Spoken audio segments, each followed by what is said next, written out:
नमस्कार, स्वागत है आपका। आप देख रहे हैं हमारी खास पेशकश लीगल हेल्पलाइन और मैं हूं आपके साथ अनंत। इस देश का लोकतंत्र इस देश की खूबसूरती का एक अभिन्न अंग है, जहां जनता का जनता के लिए जनता द्वारा शासन के एक सूत्र पर चलते हुए हर एक नागरिक को समानता के साथ स्वेच्छा से जीने का अधिकार दिया जाता है। लोकतंत्र की आत्मा संविधान को कहा जाना गलत नहीं होगा और इसी संविधान का प्रियम्बल यानी संविधान की प्रस्तावना भी समाज के हर व्यक्ति के लिए समता और न्याय की बात करता है। कानून हर समस्या के सही प्रारूप में समाधान के लिए मौजूद है, लेकिन सही जानकारी ना होने या कानूनी पेचीदगियों के चलते समाज का एक बड़ा हिस्सा सही समय पर न्याय हासिल करने में असमर्थ महसूस करता है। और इसी अंतर को खत्म करने के लिए इंडिया लीगल रिसर्च फाउंडेशन की इनिशिएटिव लीगल हेल्पलाइन में हम यहाँ मौजूद हैं, आपकी हर कानूनी समस्या में आपकी सहायता के लिए। हमारा उद्देश्य है कि किसी भी तरह की कानूनी अड़चन के दौरान आपके साथ हम खड़े हों, आपकी कानूनी सहायता के लिए। और इंडिया लीगल रिसर्च फाउंडेशन इस लीगल हेल्पलाइन के जरिए आपकी कानूनी समस्याओं के लिए निःशुल्क कानूनी सहायता के साथ मौजूद है। जो नंबर आपकी टीवी स्क्रीन पर दिखाई दे रहे हैं, उन नंबर पर फोन करके आप हमसे जुड़ सकते हैं, निःशुल्क कानूनी सहायता प्राप्त कर सकते हैं। और रोजाना आपके सामने एक नए विषय के साथ हम आते हैं ताकि आपकी कानून संबंधी जानकारी को मजबूत किया जा सके। इस दरमियान आप हमसे किसी भी तरह की कानूनी समस्या को लेकर सहायता के लिए हमें कॉल कर सकते हैं। और आज का जो हमारा विषय है वो है एफआईआर के ऊपर कि आप एफआईआर अपनी कैसे लॉन्च करा सकते हैं। एफआईआर दाखिल कराने में अगर कोई दिक्कत आपको आती है तो आपके पास क्या कानूनी रेमेडी रह जाती है। इसके अलावा अगर आप किसी और कानूनी समस्या से भी जूझ रहे हैं या कानून के संबंधी कोई जानकारी आप चाहते हैं तो हम यहाँ आपके साथ मौजूद हैं, आपके हर कानूनी समस्या में आपके लिए निःशुल्क कानूनी सहायता लेकर।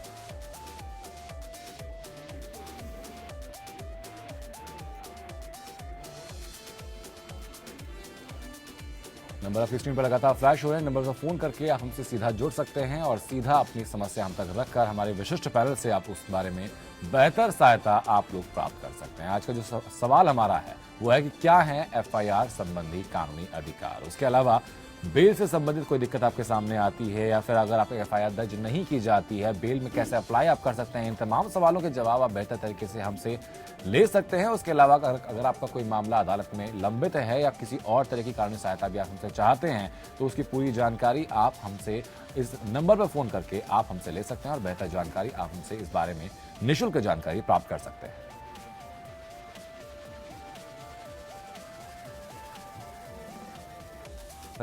खास हमारे साथ जुड़े हैं, उनका तारुफ कराते हैं। हमारे साथ दिव्यदर्शन शर्मा जी हैं और हमारे साथ योगेश स्वरूप जी हैं, अधिवक्ता हैं दोनों। और इन सब समझेंगे आज कि बेहतर एफआईआर से संबंधित कानूनी कार्रवाई और कानूनी अधिकार दरअसल क्या होते हैं। दिव्यदर्शन जी, आपसे मैं शुरुआत करूंगा कि अगर कोई घटना किसी के साथ होती है, शिकायत दर्ज कराने आप जाते हैं थाने में, तो एफआईआर लॉन्च कराने के संबंधित क्या क्या फॉर्मेलिटीज होती हैं? जी, जैसा कि बड़ा एक कॉमन सा वो है, एफआईआर कोई भी अगर कोई क्राइम हुआ है तो पहले नाम एफआईआर का आता है। एफआईआर का मतलब फर्स्ट आपकी जो इन्फॉर्मेशन रिपोर्ट है जी, वो एफआईआर होती है। घटना के तुरंत बाद हम लोग इमीडिएट अप्रोच करते हैं कंसर्न पुलिस थाना को और उस घटना के विषय में अपनी जो भी हमारी ग्रीवेंसेस हैं या जो भी घटना हुई उसको नरेट करते हैं जी। तो पुलिस ड्यूटी बाउंड है कि जितने भी ऑफेंसेस जो आपके कॉग्निजेबल ऑफेंसेस हैं उसमें तुरंत की तुरंत पुलिस आपकी घटना को रिपोर्ट करे और उसके बाद एफआईआर कॉपी फ्री जो कंप्लेंट है उसको एफआईआर कॉपी प्रोवाइड कराए। ये as a matter of right हम लोग जाकर के उसमें घटना को एक अपनी तहरीर लेकर के उसे दर्ज करा सकते हैं। जी ठीक है। योगी जी, आपके पास में जानना चाहूंगा कि किन किन केसेस में दरअसल एफआईआर हम लॉन्च करा सकते हैं और किन में एफआईआर लॉन्च नहीं होती है, और एफआईआर अगर लॉन्च नहीं होती है तब क्या अधिकार रहता है? जो भी इसमें कॉग्निजेबल ऑफेंसेस हैं, जैसा कि अभी दिव्यदर्शन जी ने कहा, उन सारे ही कॉग्निजेबल ऑफेंसेस में police is bound to registered FIR. Supreme court की जजमेंट्स भी हैं और कई बार ये बात सामने आ चुकी है कि कॉग्निजेबल ऑफेंस की इंफॉर्मेशन अगर पुलिस को मिलती है तो उन्हें एफआईआर दर्ज करके उसमें इन्वेस्टिगेशन स्टार्ट करना चाहिए और एक कॉपी ऑब्वियसली वो कंप्लेनेंट को फ्री ऑफ कॉस्ट देते हैं। और अगर पुलिस एफआईआर दर्ज करने में आनाकानी करती है जी, या एफआईआर नहीं दर्ज करती है तो सुपीरियर ऑफिसर्स को, जैसे एसीपी, डीसीपी और स्टेट्स में एसएसपी को उस एफआईआर की कॉपी दी जा सकती है और they are bound to register the FIR. अगर फिर भी एफआईआर रजिस्टर नहीं होती है तो 156 ब्रैकेट में 3 सीआरपीसी के तहत इलाका मजिस्ट्रेट को वो एप्लीकेशन दी जा सकती है for registration of FIR of cognizable offence. तो उसमें मेरिट्स को देखकर, तथ्यों को देखकर मजिस्ट्रेट ऑर्डर कर सकते हैं और एफआईआर दर्ज हो सकती है। ठीक है। दिव्यदर्शन जी, आजकल एक जीरो एफआईआर के बारे में हम लोग सुनते हैं, तो दरअसल समझना चाहूंगा आपसे कि दर्शकों को बताएं आप कि जीरो एफआईआर होती क्या है, उससे क्या फायदा है? आनंद जी, बहुत केसेस में ये देखने में आता था कि कोई घटना हो गई है, कोई एक्सीडेंट हो गया है, कोई इंसिडेंट ऐसा हो गया है जिसमें कोई विक्टिम है, और ज़्यादातर ये दिक्कत आती थी कि वो अपनी उस जगह से दूर है। क्षेत्राधिकार की बात आती थी कि भाई ये मेरा क्षेत्राधिकार नहीं है, इस थाने में ये एफआईआर रजिस्टर नहीं हो सकती। तो उस समय विक्टिम परेशान हुआ करता था। उसको देखते हुए एक जीरो एफआईआर का कॉन्सेप्ट आया। उसमें आप जहां पर भी जो घटना आपकी कोई भी आप इंक्वायरी किसी भी आप कंसर्न थाना में आप दे सकते हैं जी। बाद में उसकी जो पर्टिकुलर जो जगह जहां से वो घटना या जो क्षेत्राधिकार है कोर्ट का जो जगह बनती है वो वहां पर वो ट्रांसफर मीनवाइल वो कर दी जाती है। लेकिन आप बाउंड नहीं है कि जिस जगह जिस क्षेत्राधिकार में वो घटना हुई है आप सिर्फ वहीं एफआईआर कराएं। उस कॉन्सेप्ट को चेंज करके ये नया कॉन्सेप्ट आया है कि आप कहीं पर भी लेकिन सर अगर अपनी कहीं और अगर दर्ज एफआईआर कर करा दी जाएगी तो जो पीड़ित व्यक्ति है उसको फॉलो कैसे करेगा? वही मैंने कहा आनंद जी, जो घटना होने के बाद हम कहीं पर जीरो एफआईआर किसी भी जगह हम करा सकते हैं, वो अपने आप ऑटोमेटिकली वो उस जगह पर जहां से वो क्षेत्राधिकार जिस जगह का जिस कोर्ट का आता है वो ऑटोमेटिकली वहां पर वो ट्रांसफर कर दी जाती है। फिर आप वहीं जाकर उस चीज को आगे कैरी फॉरवर्ड कर सकते हैं। जी हाँ। ठीक है। योगेश जी, जब एफआईआर की बात होती है तो एंटीसिपेटरी बेल की भी हम लोग बात करते हैं, तो उसका कंसेप्ट क्या होता है? किन हालातों में एंटीसिपेटरी बेल ली जा सकती है? देखिए, पहले तो ये समझना जरूरी है कि ये जो दंड प्रक्रिया संहिता है, सीआरपीसी है, इसके अंदर सेक्शन 438 में ये प्रावधान है कि एंटीसिपेटरी बेल के लिए अप्लाई किया जा सकता है जी। लेकिन ये स्टेट लेवल पे अमेंडमेंट हो सकते हैं इसमें। जैसे उत्तर प्रदेश में ये एंटीसिपेटरी बेल का प्रोविज़न उन्होंने निलंबित किया हुआ है, उसमें अमेंडमेंट किया हुआ है।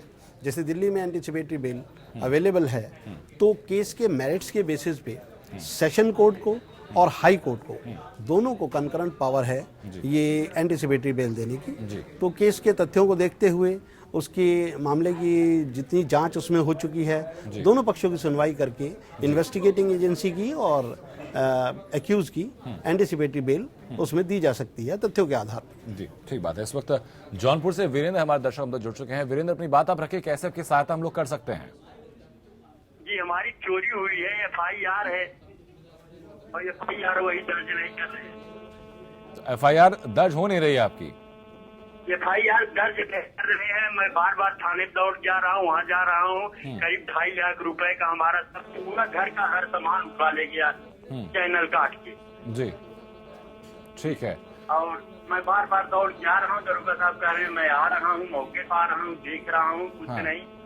आज भी किया तो कह रहे हैं मैं आ रहा हूँ, एफआईआर अभी ऐसे थोड़े ही दर्ज करूंगा। ठीक, तो कितना वक्त हुआ इस चीज को चोरी हुए, कितना वक्त हो गया है?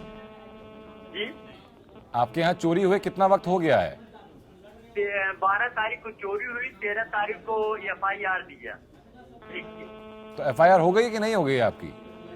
दर्ज नहीं कर रहे हैं, कागज पे लिख के दे दिया। अच्छा, यानी तहरीर आपकी ले ली गई है। दिव्यदर्शन जी, आपके पास में होगा इस चीज के लिए। जनरली ऐसा होता है आनंद जी कि बहुत केसेस में खासकर रिमोट एरियाज जो हमारे या इंटीरियर एरियाज हैं वहाँ पर जो विक्टिम है वो दर दर ठोकरें खाता रहता है, उसको ऐसे टहलाया जाता है क्योंकि एक जो क्राइम रेट का है, क्राइम रेट ज़्यादा ना बढ़े, उसकी वजह से बहुत केसेस में ये देखने में आता है कि एफआईआर को लॉन्च करने में जो कंसर्न थाना पुलिस है वो डिले करती है, या कभी कभी उन लोगों को काफ़ी लंबे समय तक ऐसे दौड़ धूप करनी पड़ती है जिससे कि थका करके वो घर बैठ जाते हैं। लेकिन मैं इनको ये सजेस्ट करूँगा कि इसको हायर अथॉरिटी में जो भी उनका सीईओ जो सर्कल ऑफिसर है, क्योंकि जो जौनपुर की बता रहे हैं, या और आप जो कंसर्न एसएसपी है वहाँ पर ये पहले इसको रिपोर्ट करें और उसके बाद अल्टीमेट इनके पास में एक ही उपाय रह जाता है अगर वहाँ से कोई कार्रवाई नहीं होती कि इसको ये जो कंसर्न न्यायालय है उसमें लेकर जाएं। 156(3) में ऐसे सभी प्रोविजन में जहां पर एफआईआर को रजिस्टर नहीं किया जाता है 156(3) में ये अपनी कंप्लेंट लॉन्च कराएं और उसके बाद वहां से जरूर ऐसे मैटर्स में राहत इनको मिलती है। चलो ठीक है, उम्मीद मैं करता हूँ वीरेंद्र की जो बात आपको कही गई है दिव्यदर्शन जी के द्वारा वो बेहतर आपके लिए कामगार साबित होंगी। उसके अलावा कोई दिक्कत आपके सामने होती है तो नंबर आपके सामने फ्लैश हो रहे हैं, वापस हम तक जुड़ सकते हैं। बहुत बहुत शुक्रिया। इस वक्त भुवनेश्वर से मनोज हमारे दर्शक जुड़ चुके हैं हम तक। मनोज, अपनी बात आप रखिए। हाँ सर जी, हम एक एससी कास्ट का हूँ। हम एक बच्चे को अडॉप्ट किया है जी। तो अडॉप्ट किया है उस बच्चा का वो किस कास्ट का होगा? हमारे कास्ट होगा? या दूसरे का। हम एक ओबीसी कास्ट का बच्चा को अडॉप्ट किया है। आपने कहाँ से अडॉप्शन लिया है? हम तो पहले जो बच्चा को 11 महीने हो रहा था तभी वो गांव के सरपंच के साथ हुआ था। तो 2013 में हम कोर्ट में, सिविल कोर्ट में अडॉप्ट किया है। ठीक है दिव्य दर्शन जी आपके पास, ठीक है दिव्य दर्शन जी आपके पास मैं आता हूँ कि जो कहना है इनका कि इन्होंने एक बच्चे को अडॉप्ट किया है, जो बच्चे की जो फैमिली थी वो ओबीसी क्लास से बिलोंग करती थी और अब इन्होंने अडॉप्ट उसको कर लिया है, तो उस बच्चे की फिर जाति क्या होगी? जनरली ये होता है कि अडॉप्शन अगर लीगल है, लीगल से मतलब प्रॉपर उसका रजिस्ट्रेशन होता है। आज की डेट में, पहले हम लोग अडॉप्शन में ये होता था कि हमने अडॉप्ट कर लिया और उसका कहीं कोई रजिस्ट्रेशन या कोई लीगल फॉर्मेलिटीज हम लोग पूरी नहीं करते थे जी। जो भी अडॉप्शन हम करते हैं उसके बाद उस बच्चे को उसी परिवार का एक हिस्सा माना जाता है, उसी परिवार का ही वो एक हिस्सा जब बन जाता है तो जो उस परिवार की जाति होती है, क्योंकि फादर नेम जो जिन्होंने बच्चा अडॉप्ट किया है वही फादर नेम मिलता है, तो फादर के नेम के साथ ही जो कास्ट है वो आगे चलती है, तो उसमें वही कास्ट उनके साथ में चलेगी जो उनके फादर की जिन्होंने अडॉप्ट किया। ठीक है योगेश जी आपके पास मैं आता हूँ कि ये बात हमने बात की अब तक की जो नॉर्मल हम एफआईआर दर्ज कराने जाते हैं, लेकिन अगर किसी महिला के साथ कुछ गलत अगर होता है, अगर वो महिला एफआईआर दर्ज कराने जाती है किसी थाने में, तो क्या उसके कोई विशेषाधिकार होते हैं थाने में पहुंचने के बाद?